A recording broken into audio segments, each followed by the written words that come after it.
Good evening. The House Justice Committee declares the two impeachment complaints against President Bongbong Marcos as insufficient in substance. During the panel's hearing on Wednesday, February 4, 42 members voted to dismiss the complaint filed by lawyer Andre De Jesus and endorsed by Pusong Pinoy Party List Representative Journey Jet Nisay. Several lawmakers said the charges were based on speculation. Only one lawmaker, Nisay, found the complaint sufficient in substance. The three Makabayan bloc members abstained from voting. Voting on the sufficiency of the first impeachment complaint was scheduled for Tuesday, February 3, but committee chairperson Jervy Luistro gave members an extra day to reflect on the discussions before deliberation. On Tuesday morning, several lawmakers assailed the first complaint against Marcos, citing defects in the document. De Jesus sought to remove the president over alleged drug use and corruption. Lawmakers noted that the accusations relied heavily on media reports and hearsay. The panel also dismissed the second impeachment complaint against Marcos filed by the Makabayan coalition. 39 members of the committee voted to declare the Makabayan petition insufficient in substance, with only 7 believing it was sufficient. Some lawmakers considered Makabayan's petition the stronger of the two complaints, as they believed that the three grounds presented discussed issues that are based on factual allegations. One of the grounds contained in Makabayan's complaint is the alleged institutionalization of corruption through the so-called BBM parametric formula. During the discussions earlier, Committee Vice Chairperson Isabel Maria Zamora cast doubt on the Makabayan complaint's sufficiency in substance. She noted that the imperfection of the BBM parametric formula cannot be an impeachable offense.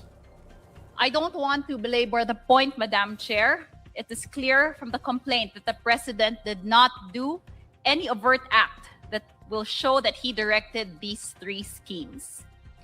In the first place, it was not the President who created the BBM parametric formula of the DPWH. Having an imperfect policy direction is not an impeachable offense.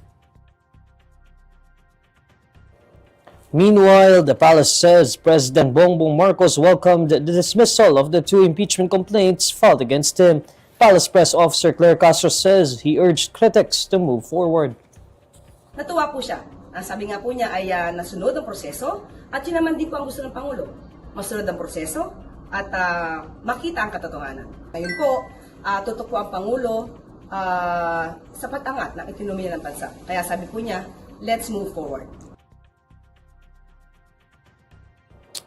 Senate President Pro Tempore Ping Lacson confirms the existence of a draft Blue Ribbon Committee report recommending the filing of plunder and other criminal charges against senators and some former lawmakers. The draft report recommends filing charges against Senators Chis Escudero, Joel Villanueva, Jinggoy Estrada, and the resigned Ako Bicol Representative Zaldico over anomalous flood control projects. Based on the partial report, charges are also sought against former Senator Bong Revilla and former Caloocan 2nd District Representative Mitch Kahayon Uy. Aside from plunder charges, the committee seeks the filing of malversation of public funds and direct bribery. In a chance interview on Wednesday, February 4, Lacson says the draft report was routed to senators on February 3.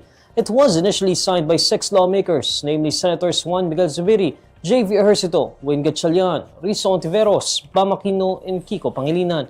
Zubiri, Ejercito, and Gatchalian earlier withdrew their signatures from the draft report, citing the need for more time to study the final committee report. According to Lacson, the committee report needs at least 11 signatures to become official. Despite confirming that the draft report was routed to senators, Lacson repeatedly clarifies that it remains unofficial. He says the document is still subject to change after discussions with his colleagues. Nevertheless, Lacson says he will stand by the recommendations to file criminal charges against the aforementioned officials.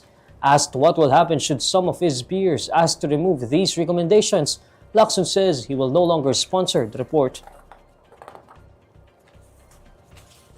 The State Weather Bureau is raising tropical cyclone wind signal number 1 over 12 areas in Visayas and Mindanao due to tropical depression Bashang. In its 5 p.m. bulletin on Wednesday, February 4, Pag-asa says Bashang was located 655 kilometers east of Hinatuan, Surigao del Sur. Bashang packs 55 Bashang packs maximum sustained winds of 55 kilometers per hour and gustiness of up to 70 kilometers per hour. Signal number 1 is raised over 4 areas in Visayas and 8 areas in Mindanao, where strong winds may bring minimal to minor impacts. According to Pag-asa, Bashang is forecast to make landfall over eastern Mindanao between Thursday evening, February 5, and Friday early morning, February 6. Bashang will then traverse the landmass of northeastern Mindanao and central and western Visayas. The cyclone is expected to emerge over Sulu Sea by Saturday morning, February 7. By Saturday afternoon or evening, Bashang will cross the northern portion of Palawan, then re-emerge over the West Philippine Sea. Pag-asa says Bashang will gradually intensify while over the Philippine Sea and may reach tropical storm category on Wednesday. The weather agency reiterates that heavy rainfall and severe winds may still be experienced in areas outside the landfall point and the forecast confidence cone. Secretary Cristina Frasco says she ordered the Department of Tourism to remove any materials bearing her photo amid criticisms of self-promotion. In a media forum on Wednesday, February 4, Frasco says she also ordered the department not to produce materials with her image from now on. This comes after Senator Raffy Tulfo called out Frasco over what he said was the rampant use of her photos and DOT materials. He said it was verging on self-promotion instead of the agency highlighting the country's tourist spots and destinations. I've actually already issued an order to our regional offices that as far as we are concerned in the DOT, to number 1, take down any material that may bear my image. Number 2, to not produce any material that may bear my image.